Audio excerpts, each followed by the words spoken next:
Well, new information on a story that we've been following closely, and it involves chemicals in children's car seats. A KPIX5 investigation exposed false advertising, legal loopholes, and outdated federal regulations are exposing millions of kids to concerning chemicals in their car seats.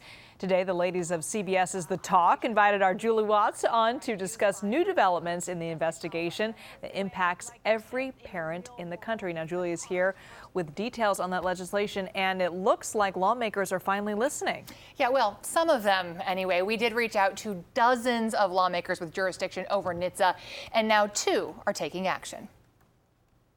Do you think parents should have the option to buy a car seat without flame retardants, or is the possible benefit worth the risk? No way. Chemical-conscious moms like talk show host Sarah Gilbert have been struggling for years to find baby products without potentially harmful flame retardants. But our recent investigation repeatedly found known cancer-causing chemicals inside even allegedly green car seats and inside a child who used one. We collected similar car seat test results from moms across the country, all calling on regulators to revise a 44-year-old flammability standard that manufacturers say requires they add retardants to car seats.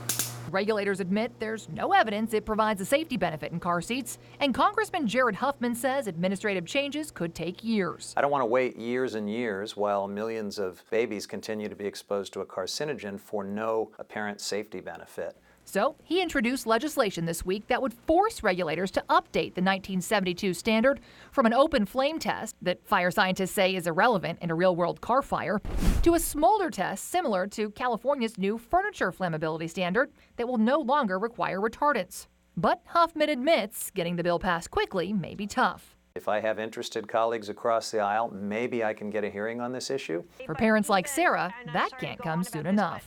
I even went into a store that had a comforter that goes in a crib, and they said they could not legally sell me that comforter because it didn't have enough chemicals on it to protect from fire in the bed. There are a lot of products like that, and I will tell you, the American Academy of Pediatrics is calling on the CPSC to outlaw these chemicals in children's products, but car seats are regulated by NHTSA, not CPSC. So we're hopeful legislation was introduced this week that may exempt these chemicals. We're hopeful.